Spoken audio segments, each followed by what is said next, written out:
Welcome to Pax Britannica. Episode 44. The Pequot Genocide.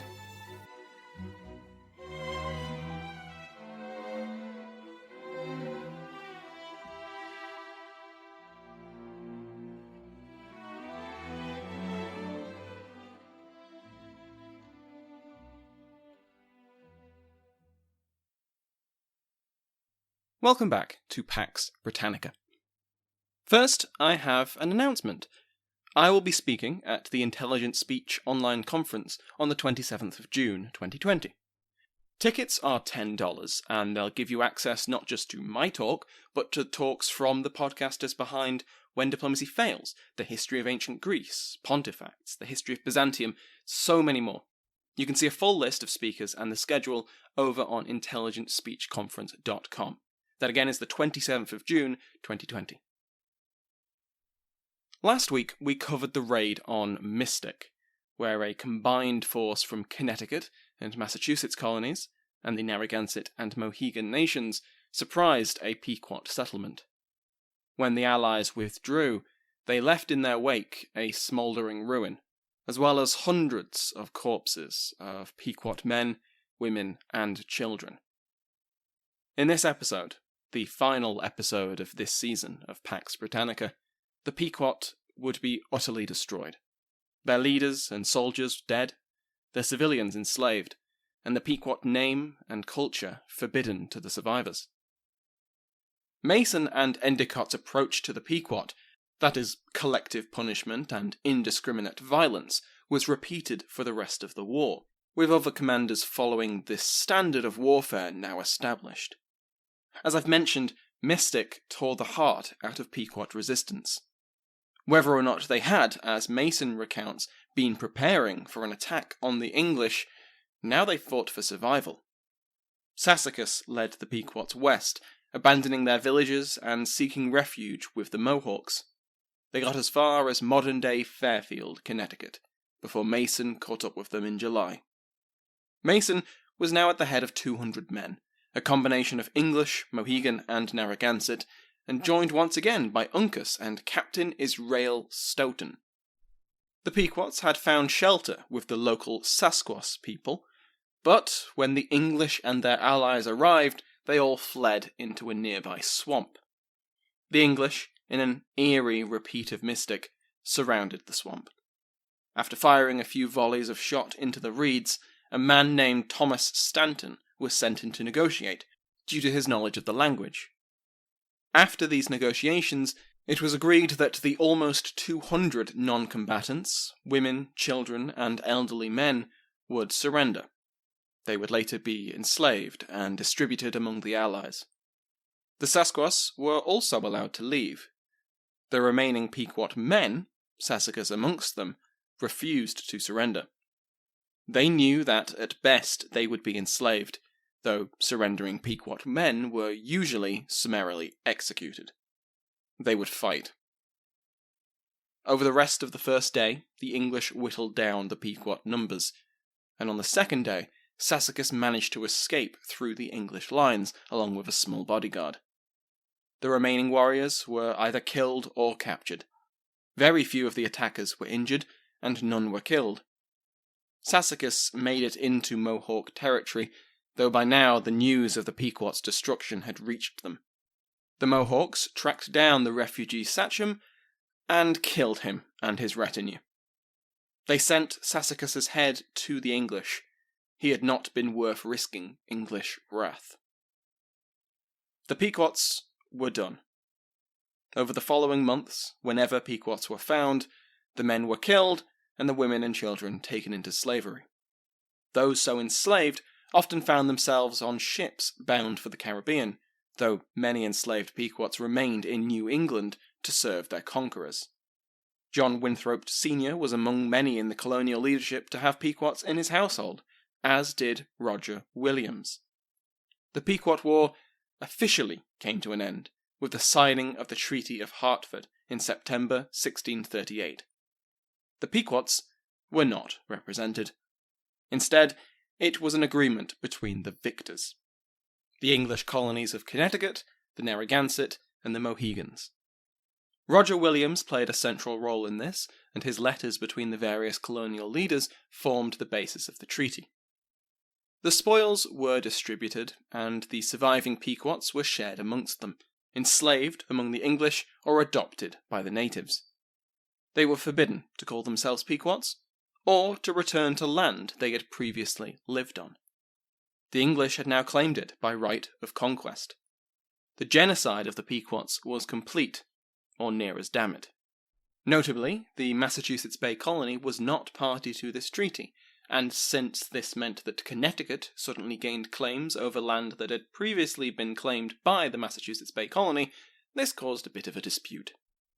Karr makes a convincing comparison between the tactics used by the English in the Pequot War and the tactics previously and in the future to be used against the Irish.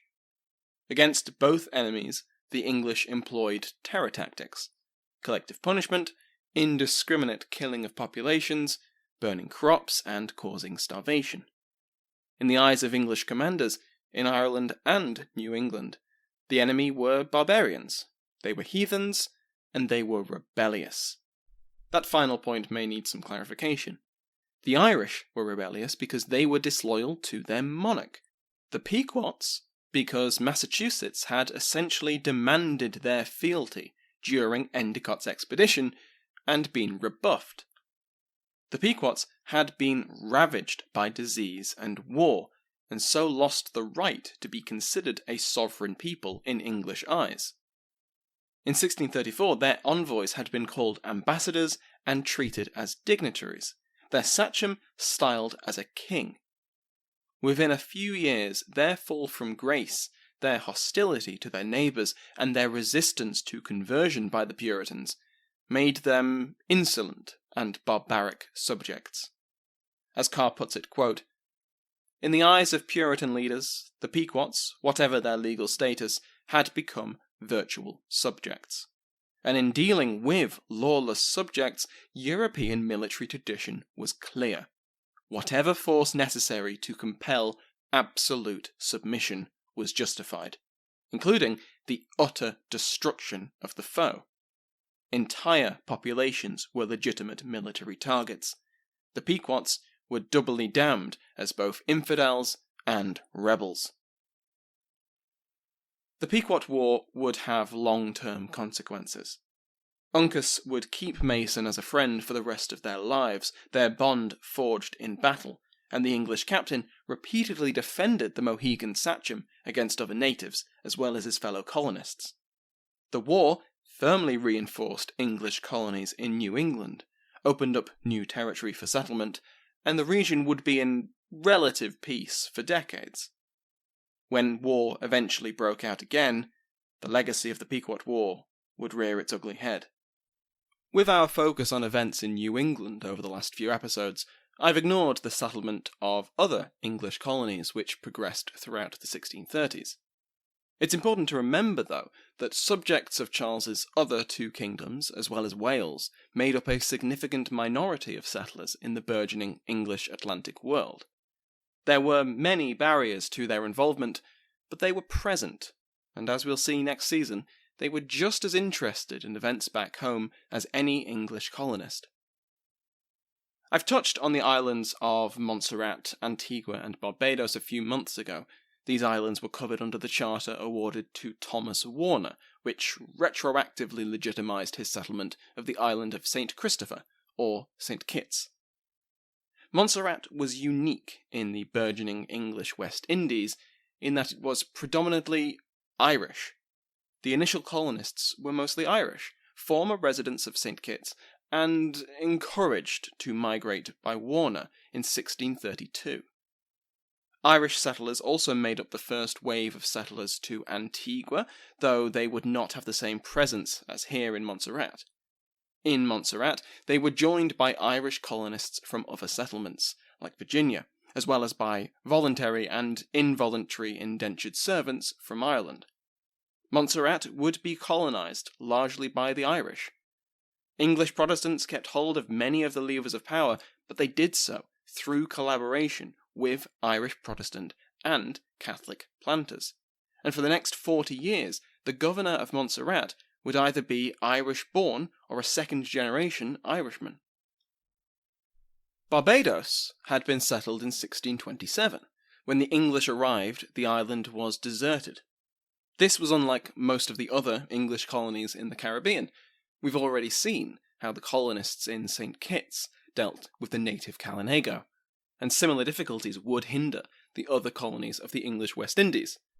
Not so in Barbados. There had been an indigenous population in previous decades, but it's likely that the relentless Spanish slave raids, seeking labour for their mainland mines and plantations, drove any survivors to more defensible islands like the Windwards. So, when the English arrived in February 1627, on the orders of Sir William Courtine, they faced no resistance. No resistance from indigenous people, perhaps, but they faced plenty of bureaucratic obstacles.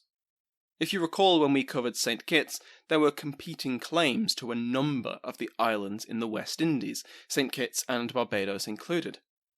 Charles issued letters patent to James Hay, 1st Earl of Carlisle, but then a few weeks or months later issued similar charters to the Earl of Pembroke, before the king reissued the patent to Carlisle in April 1628. Over that year, the representatives of the two earls fought over political control of Barbados in a three-way struggle with the agents of Courtine, who appears not to have any official claim to settle the island. Courtine's faction remained in control over that year, playing the two earls off against each other, but Charles's reissue in favour of Carlisle settled the matter. Carlisle, in collaboration with a group of London merchants, dispatched Charles Wolverston to be their governor of the island. He arrived in Barbados in June 1628, and within 2 months he had enforced his authority over the other factions on the island, and was named governor on the 4th of September. Now Governor Wolverston implemented a system of 12 justices of the peace to cover the island, and excluded the Courtine faction from political office. Through these measures, Barbados was judged wholly under the Earl of Carlisle's jurisdiction by the end of 1628. But this was not the end of Carlisle's problems with his new colony. One legacy of Courtine's rule was the land system. Colonists were not permitted to own any land.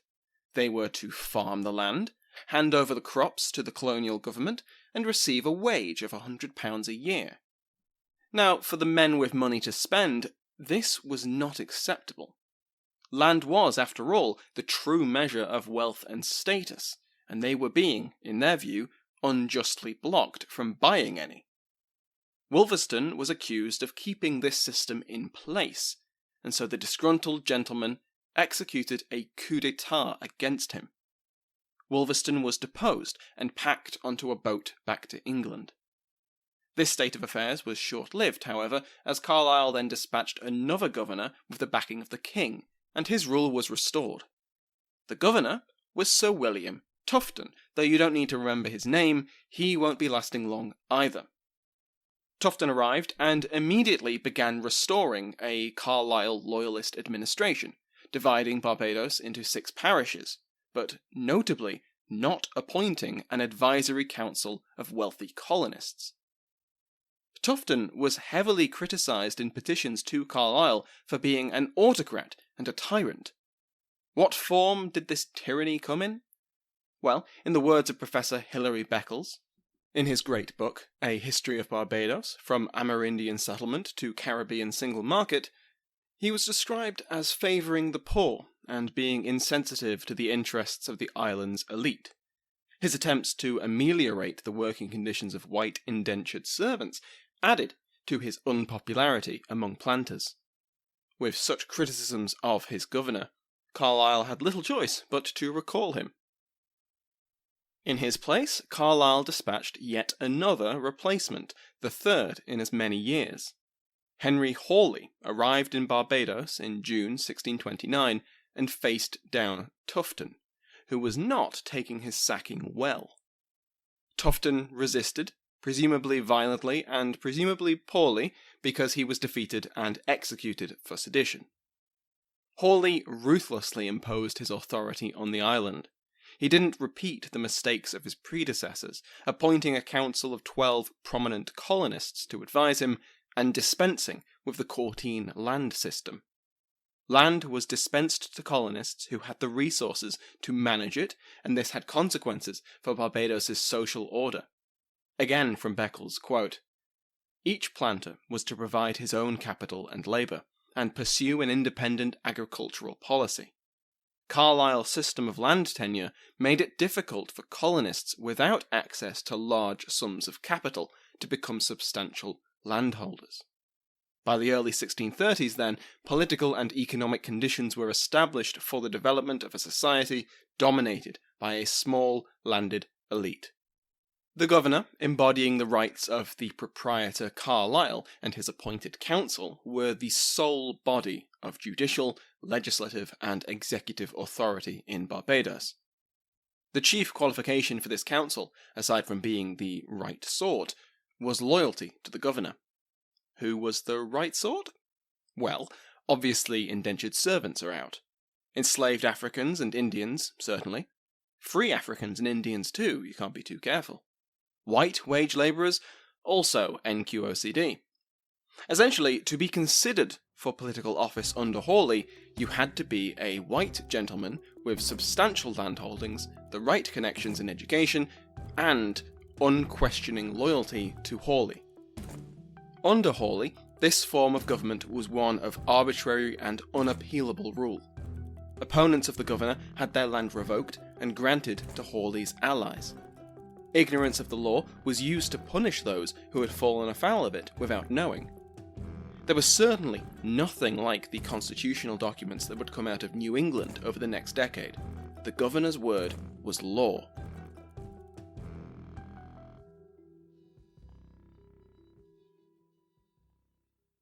And so it was for the next 6 years, until the Earl of Carlisle approached his death and began to set his affairs in order.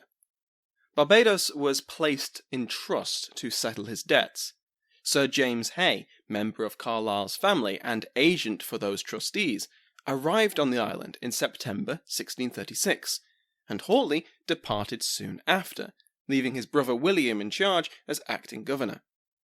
And yet again, not even a decade after the issue was last settled, the ownership of Barbados came into dispute. The Earl of Warwick, Robert Rich, made an offer to buy the island from Carlisle and the trustees. Carlisle, now dead and buried and replaced by the second Earl of Carlisle, his son James, was in favour of this sale, but the trustees were not, and they refused Warwick's offer. Warwick did not take no for an answer, and he dispatched his own agent, James Futter, to Barbados to start winning hearts and minds. Futter spread the word that, if Warwick owned Barbados, then he would institute something approaching representative government. The arbitrary rule of the governor, without any way to air their grievances, would be over. Unsurprisingly, this was quite a popular proposal, and over the next few years, Futter would win the majority of Barbados landowners to Warwick's side. When the trustees were informed of this turn of events in 1639, they again refused to sell to Warwick, and instead began working against the Hawley administration. Governor Hawley was still absent in England, but his policies were being followed by his brother, and the trustees believed that it was opposition to Hawley, rather than love for Warwick, that was pushing the planters to his side. If they removed him, they could keep control of the island. And so they appointed Sergeant Major Henry Hunks as governor and warned him that Hawley would surely contest his removal. Indeed, Hawley did, arriving back on the island in May 1639, and he immediately issued a proclamation promising elections for a General Assembly, with any planter owning 10 acres or more granted the franchise. This would include more than 1,500 men, and was enough to draw up support for Hawley's restoration. A small army behind him, Hawley deposed Hunks and began paying lip service to the promises he had made. The Assembly did meet, but they had no power, and Hawley continued to rule as he had done, even more brazen in his authority than ever. By this point, Thomas Warner had been made Lieutenant General of all of Carlisle's colonies, including Barbados, but Hawley refused Warner's command to provide troops for an expedition into the Antilles. Possibly due to his domestic unpopularity, but there was little resistance when the 2nd Earl of Carlisle dispatched a commission to arrest Hawley, confiscate his land, and reinstate Hunks. Hawley was taken back to England as a prisoner. The game of gubernatorial musical chairs continued, as Hunks was replaced in 1631 by Philip Bell, and under Bell's rule, the Assembly finally attained something approaching legislative power. So this is the political context of early Barbados colonization, and it's very interesting, but it was in economic terms that Barbados punched above its weight and became exceptional. The concentration of land into relatively few hands led to a concentration of wealth that could and was invested back into the land. They invested into new machinery, new lands, new goods, and perhaps most importantly, new labour to work them. We'll return to labour in a moment. That the planters were investing in their own land made it more attractive for investors back in England, as well as the Netherlands, to get involved, and so the cycle continued. They were also prepared to switch what they farmed as the markets demanded. After settlement in 1627, the primary crop was, what else? Tobacco. Over the next year, planters in Barbados and St. Kitts exported over £100,000 in weight of tobacco, sold at 9p a pound. As you might expect, every colony from St. Kitts to Virginia growing tobacco made it a buyer's market, and in August 1631, the price of tobacco plummeted.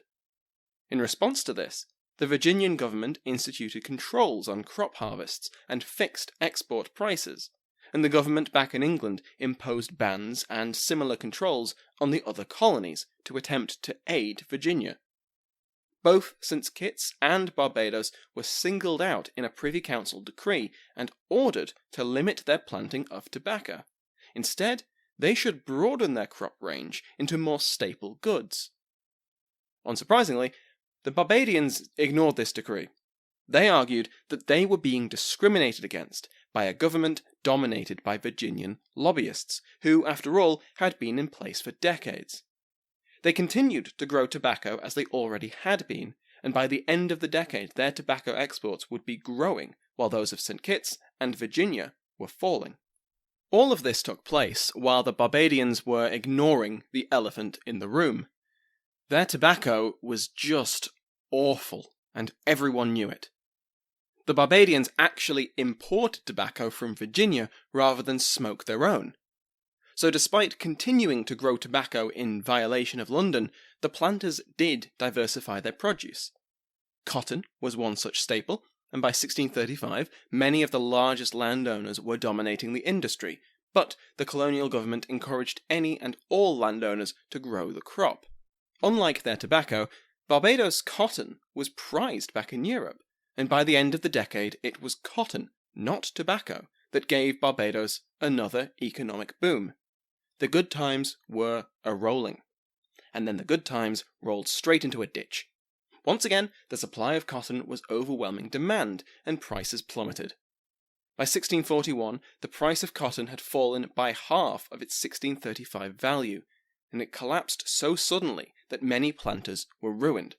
For the planters that had weathered the economic storm, it was time to try and find a new cash crop, and we will cover this in a future episode. But now, it's time to talk about labour.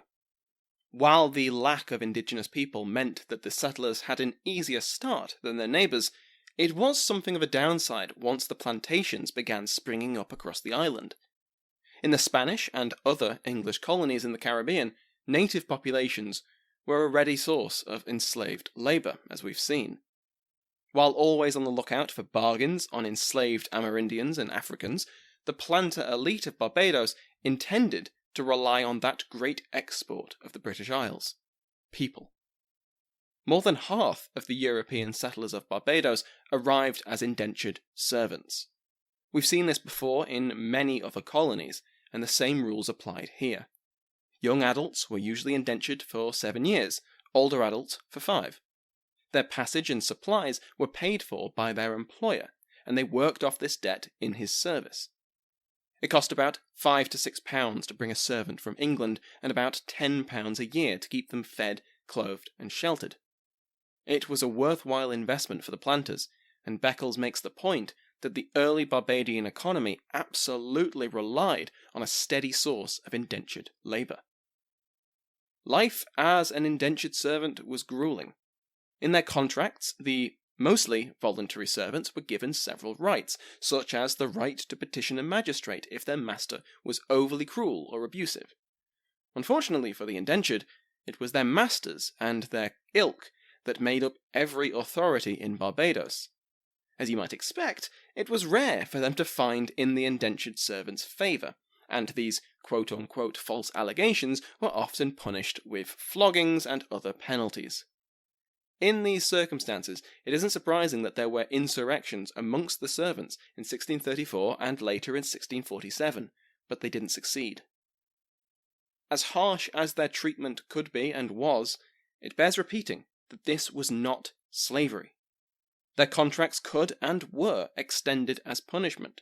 Many died from illness or maltreatment before their contract was over, but indentured servitude wasn't meant to be for life.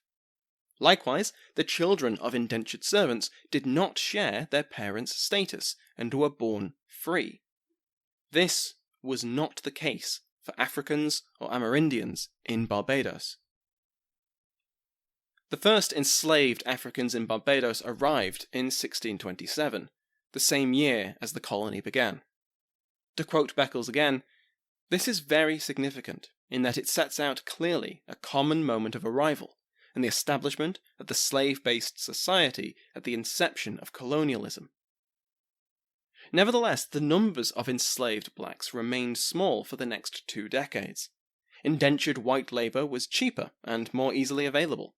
The first Amerindians arrived in 1627 as well, though they were not enslaved. It was agreed that these 32 Indians would live as free people, to teach the English how to farm in the tropical climate, and to teach them more about the New World. This state of affairs lasted, about a year. With Carlisle's ascendancy over the other factions, this agreement was revoked, and the Indians were enslaved. In 1629, the total non-white population was at around 50, and a mixture of Africans and Amerindians. None were free. In 1636, Governor Hawley issued a decree that all blacks and Amerindians that arrived in Barbados were to be automatically considered enslaved for life, unless by prior agreement. This status carried over to their children. Enslaved blacks tended to work in the fields, while enslaved Amerindians were usually fishing or house slaves, depending on whether they were male or female. Amerindians sometimes received special privileges, the result of the English seeing them as more European than Africans. Some Indians were imported under terms of indenture, and presumably these contracts were kept to. According to Beckles, there are no records of similar contracts for blacks. Enslavement for life was the order from the very beginning of the colony. When we return to Barbados, enslaved blacks will be rapidly becoming the majority of the population, and over the rest of the century, the interplay between landowner whites, enslaved blacks and Amerindians, and Kalinago resistance across the Caribbean will take up more of the narrative. We'll finish off today by crossing back over the Atlantic. Massachusetts had been out of sight of London, but it was certainly not out of mind. In 1634, a committee of the Privy Council was established to investigate the Massachusetts Bay Colony. This was the brainchild of multiple parties with interests in the region, including Ferdinando Gorges and Thomas Morton. Gorges, we've seen before, he played key roles in several colonization schemes throughout the reigns of James and Charles, and in the 1620s, he, along with several other associates, had established the Council for New England to distribute and administer a large stretch of territory from modern Philadelphia to Newfoundland. Thomas Morton was the troublemaker who had been chased out of the New World by the Plymouth Pilgrims. He'd since taken up the pen and published against the actions of the Puritans in New England, roundly criticising their behaviour towards the indigenous peoples, as well as their heretical religious leanings. If you're interested in hearing more about Morton, the podcast Tides of History had an interview in January 2020 with Peter Mankell, who wrote a book all about him.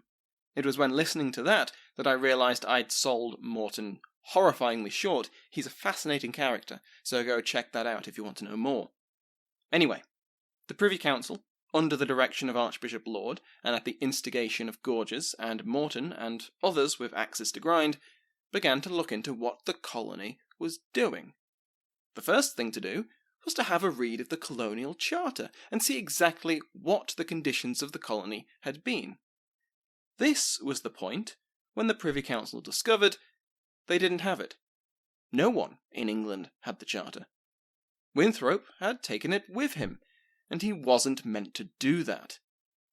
So this Privy Council committee began legal proceedings to dissolve the Massachusetts Bay Company, and by summer 1637 the case was closed. Charles declared that the Council of New England would be dissolved, and the various colonies would be governed in the same manner as Virginia, as crown colonies, with the governor appointed by the king. The first governor would be Ferdinando Gorges. Except that didn't happen. The ship which was to take Gorges and his council to their new jurisdiction was crippled as soon as it was launched, and this was just the latest in a line of financial disasters for Gorges. He was almost bankrupt, and he simply didn't have the resources to enforce the judgment of the Privy Council. In 1639, he did receive a royal charter for Maine, and sent a cousin to act as deputy governor while he settled his affairs in England. But, as we know, the domestic situation in the British Isles would rapidly deteriorate, and Gorges would decide to stay and fight for his king at the ripe old age of 74. And that is how we will end off this episode, and this season of Pax Britannica. Thank you to everyone who has listened over the last 40-odd episodes. It really is crazy to think that it's been more of a year of making this podcast. Thank you to everyone who has supported the podcast and myself, either through Patreon or indirectly through sharing the podcast with a friend or on social media. It's a bit of an understatement to say that my plans have been ever so slightly disrupted by this global pandemic, and obviously there are millions of people in the same boat. I'm fine, I don't want to give the impression that I'm not, but it's possible that in the not-so-distant future this podcast will become a vital part of my income. That's just a long-winded way to say that I really appreciate every penny and every new listener that comes my way. Next time, we will begin the new season on the Wars of the Three Kingdoms. I am very excited to get stuck into this. I remember learning about it in school, and since then I've listened to Mike Duncan talk about it, and I've just been so excited to cover it myself. It's going to be a lot of fun, it's going to be very interesting, and I'm so glad to be in the position to actually do this. Thank you to the King's favourite, Andrew Shoemaker, the Royal Headsman, executed today, the Duchess of Devon, Michelle Gersich, the Duke of Clarence, Rory Martin, the Duke of Ormond, Brendan Bonner, the Marchioness of Scullion, Lady Jennifer, the Marquess of Hereford, Christopher Remo, the Marquess of Queensberry, Brent Sitz. Joining their ranks is Lord Kyle, the Viscount Lindeman, and Lord Elijah, Baron Lace Adams. As always, you can join their ranks and receive an ad-free RSS feed by going to patreon.com/Pax Britannica. Thank you to Sounds Like an Earful for the interval music used in today's episode, to my entire House of Lords, and to you for listening to this season of Pax Britannica.